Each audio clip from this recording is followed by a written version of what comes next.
Olá, meus irmãos, a graça e a paz do Senhor Jesus. Eu sou o pastor Jackson e no estudo de hoje nós vamos conhecer o capítulo 10 da Confissão de Fé de Westminster, a qual trata da vocação eficaz. A palavra vocação, ela significa chamado. Portanto, quando nós falamos em vocação eficaz, nós estamos falando do chamado de Deus que realmente alcança o pecador, transforma o seu coração e o conduz à fé em nosso Senhor Jesus Cristo. Este assunto está relacionado com aquilo que nós também chamamos de graça irresistível.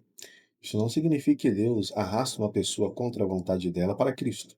Apenas significa que Deus transforma o coração do pecador de uma maneira tão profunda que ele passa a desejar aquilo que antes ele rejeitava. O pecador vem a Cristo livremente, mas só vem porque Deus, por sua graça, mudou a sua mente, o seu coração e a sua vontade. Então, nosso primeiro ponto é a necessidade da vocação eficaz. Para compreendermos essa doutrina, nós precisamos começar pela condição espiritual do ser humano. A Bíblia ensina que, por causa do pecado, o homem está espiritualmente morto e não consegue, por suas próprias forças, voltar-se a Deus. Efésios capítulo 2, versículo 1 a 3 declara: Ele vos deu vida, estamos vós mortos nos vossos delitos e pecados, nos quais andastes outrora, segundo o curso deste mundo. Observe que Paulo não disse que o pecador está apenas doente, fraco ou confuso. Ele afirma que o pecador ele está espiritualmente morto. Uma pessoa morta, ela não pode produzir vida em si mesma. Da mesma maneira, o pecador não pode regenerar o próprio coração. Ele precisa que Deus lhe conceda vida. Em Romanos capítulo 3, versículo 10 e 11, nós encontramos: Não há justo nenhum sequer, não há quem entenda, não há quem busque a Deus. Isso não significa que nenhuma pessoa tenha algum interesse religioso. O ser humano pode procurar uma religião, desejar experiências espirituais e até frequentar uma igreja. Contudo, ninguém busca o verdadeiro Deus da maneira correta, com fé e arrependimento, sem que primeiro Deus opere no seu coração. Jesus também declarou em João 6,44, dizendo: Ninguém pode vir a mim se o Pai que me enviou não o trouxer. Jesus não disse apenas que algumas pessoas não querem vir. Ele disse que ninguém pode vir a menos que seja atraído pelo Pai.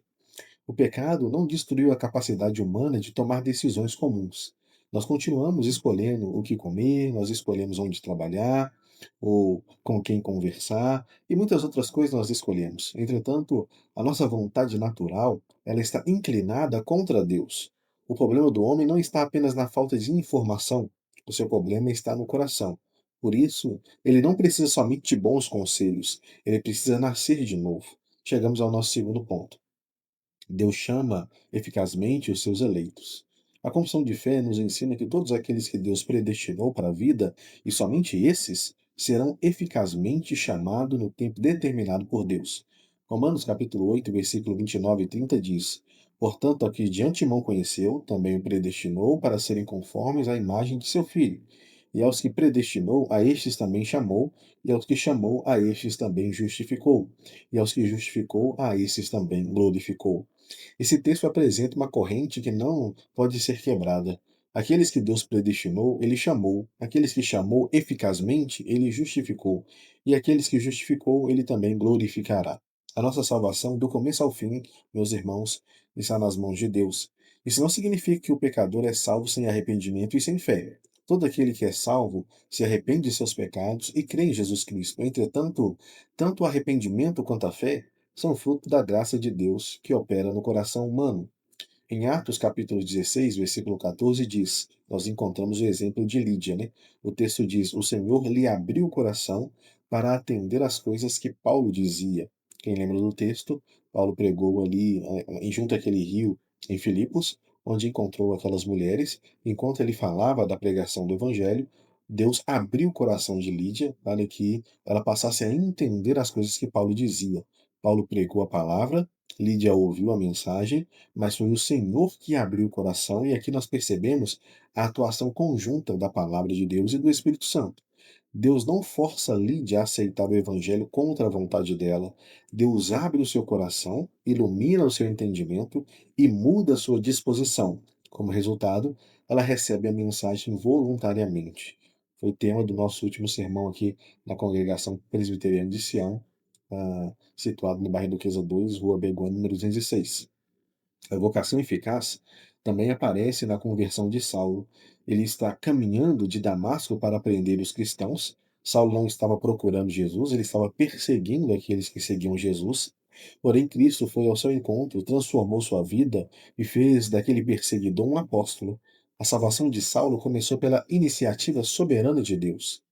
Segundo Timóteo, capítulo 1, versículo 9, afirma: Deus nos salvou e nos chamou com santa vocação, não segundo as nossas obras, mas conforme a sua própria determinação e graça que nos foi dada em Cristo Jesus antes dos tempos eternos.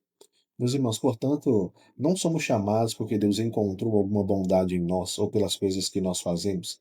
Também não fomos escolhidos porque Deus previu que seríamos melhores ou mais inteligentes do que outras pessoas. Nós somos chamados por causa da sua livre e especial graça. Nosso terceiro ponto aqui é que Jesus faz na vocação eficaz. O que Deus faz na vocação eficaz? Na vocação eficaz, Deus realiza uma transformação interior. Primeiramente, ele ilumina nossa mente para compreendermos o Evangelho. 1 Coríntios capítulo 2, versículo 14 nos ensina: o homem natural não aceita as coisas do Espírito de Deus porque lhes são loucura, e não pode entendê-las porque elas se discernem espiritualmente. Meus irmãos, sem a iluminação do Espírito Santo, uma pessoa pode compreender a palavra da Bíblia intelectualmente, mas não conhecerá verdadeiramente a sua culpa nem enxergará a beleza de Cristo como seu Salvador. Em segundo lugar, Deus retira o coração de pedra e concede um coração de carne. Ezequiel capítulo 36, versículo 26 e 27 apresenta essa promessa: Dar-vos-ei um coração novo e porei dentro de vós um espírito novo. Tirarei de vós o coração de pedra e vos darei um coração de carne. Porei dentro de vós o meu espírito, e farei que andeis nos meus estatutos. O coração de pedra representa a insensibilidade, a incredulidade, a resistência a Deus. O coração de carne é um coração vivo, sensível, disposto a obedecer a Deus. Em terceiro lugar, Deus renova a nossa vontade. Antes da regeneração, a nossa vontade está presa ao pecado. Depois que o Espírito Santo nos vivifica, passamos a desejar Cristo, amar a verdade e buscar a santidade. Isso não quer dizer que o cristão deixa de lutar contra o pecado. A luta ela continua. A diferença é que agora existe uma nova disposição dentro dele. Antes o pecado era o seu senhor.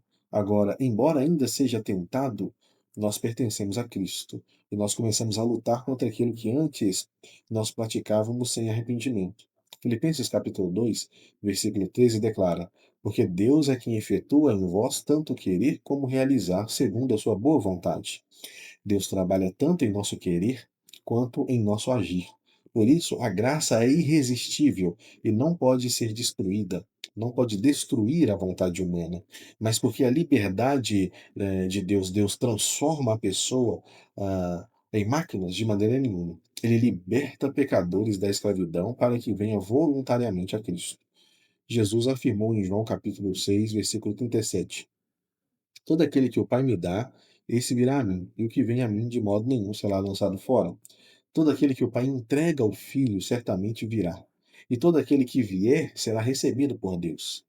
A quarta coisa é que o chamado externo é trata-se, né, do chamado externo e do chamado interno. Nós precisamos distinguir o chamado externo do chamado interno. O chamado externo acontece quando o evangelho é anunciado e ele é dirigido a todas as pessoas. Todo pecador deve ser chamado ao arrependimento e à fé. Esse é o chamado externo. Jesus declarou em Mateus capítulo 11, versículo 28: Vinde a mim todos os que estáis cansados e sobrecarregados, e eu vos aliviarei. Esse convite é verdadeiro e sincero. Todo aquele que se arrepende, e se arrepender e queira em Cristo, será salvo. Entretanto, muitas pessoas escutam o Evangelho externamente e o rejeitam. Alguns ouvem com indiferença, outros zombam do Evangelho, outros até se emocionam por algum tempo, mas não permanecem no Evangelho. Jesus explicou isso na parábola do semeador em Mateus capítulo 13. Algumas sementes caíram em solo pedregoso e brotaram rapidamente, mas não possuíam raízes profundas. Outros caíram em espinho e foram sufocadas pelas preocupações do mundo e pela sedução das riquezas. Somente a semente que caiu em boa terra, ela produziu fruto. Isso nos mostra que uma emoção passageira não é necessariamente conversão. Frequentar uma igreja, conhecer a linguagem evangélica, exercer uma atividade religiosa, isso não prova por si só que alguém nasceu de novo. O chamado interno acontece quando o Espírito Santo usa a palavra para abrir o coração, a mesma mensagem que é rejeitada por alguns, ela torna-se poder de Deus para a salvação de outros. Atos capítulo 13, versículo 48 registra: Os gentios, ouvindo isso, regozijaram-se e glorificaram a palavra do Senhor, e creram todos que haviam sido destinados para a vida eterna. Deus chama seus eleitos por meio da pregação do Evangelho. Por isso, meus irmãos, a eleição não diminui a importância da evangelização. Pelo contrário, ela nos dá confiança para evangelizar. Como diz o texto, creram todos aqueles que já estavam destinados antes da fundação do mundo para a vida eterna. Aqueles que não estavam destinados por Deus, eles não creram no Evangelho. Nós não sabemos quem são os eleitos. Por isso, nós anunciamos o Evangelho a todas as pessoas, certo de que Deus usará a palavra para chamar aqueles que pertencem a Ele. Por isso, o Evangelho é pregado a todos. O Evangelho é externamente pregado a todos, mas creem somente aqueles que estão destinados para a vida eterna. Romanos capítulo 10, versículo 17 ensina: E assim a fé vem pela pregação e a pregação pela palavra de Cristo. A palavra ela deve ser pregada e por meio dela o Espírito Santo chama pecadores para a salvação, assim como ele abriu o entendimento a Lídia para que ela seja salva, e foi salva ela e a sua casa. A quinta coisa que eu quero ensinar é que crianças e pessoas incapazes de compreender o Evangelho, sobre isso. O terceiro parágrafo do capítulo 10 trata das crianças que morrem na infância e das pessoas que, por limitações mentais, não conseguem compreender externamente a pregação. A confissão de fé afirma que as crianças eleitas que morrem na infância são regeneradas e salvas por Cristo mediante o Espírito Santo, que opera quando e onde e como ele deseja. O mesmo princípio é aplicado às pessoas incapazes de receber o chamado pelos meios comuns. Nós devemos falar sobre este assunto com muita humildade. A confissão não declara explicitamente que todas as crianças que morrem são eleitas. Ela também não ensina que alguém seja salvo fora de Cristo. Se uma criança é salva, ela é salva somente pela graça por meio da obra de Jesus Cristo e pela obra soberana do Espírito Santo. Podemos descansar no caráter de Deus. O juiz de toda a terra sempre fará o que é justo, conforme nós lemos em Gênesis capítulo 18, versículo 25. Jesus demonstrou profundo amor pelas crianças. Em Marcos capítulo 10, versículo 14, ele declarou: Deixai vir a mim os pequeninos, não os embaraceis, porque dos tais é o reino de Deus. Assim, adiante da morte de uma criança ou de uma pessoa incapaz de compreender o Evangelho, não devemos fazer afirmações que ultrapassem aquilo que a Bíblia revelou. Nós devemos entregá-la na misericórdia e na justiça e soberania do nosso Deus. O Espírito Santo não está limitado aos meios comuns. Ele opera quando, onde e como ele quer. A sexta coisa que eu quero ensinar é que não existe salvação fora de Cristo. O último parágrafo da Confissão de Fé de Westminster, no capítulo 10, afirma que ninguém pode ser salvo por sua sinceridade religiosa, por suas obras ou simplesmente por seguir a luz da natureza. Todas as religiões não conduzem a Deus. A sinceridade de uma pessoa não transforma ela, a sua crença, a sua crença falsa em verdade. Jesus declarou claramente em João capítulo 14, versículo 6: Eu sou o caminho, a verdade e a vida, ninguém vai ao Pai senão por mim. Atos capítulo 4, versículo 12 confirma: E não há salvação em nenhum outro nome, em nenhum outro, porque abaixo do céu não existe nenhum outro nome dado entre os homens, pelo qual importa que sejamos salvos. Uma pessoa não será salva porque foi moralmente correta, ajudou os necessitados ou seguiu sinceramente a sua religião.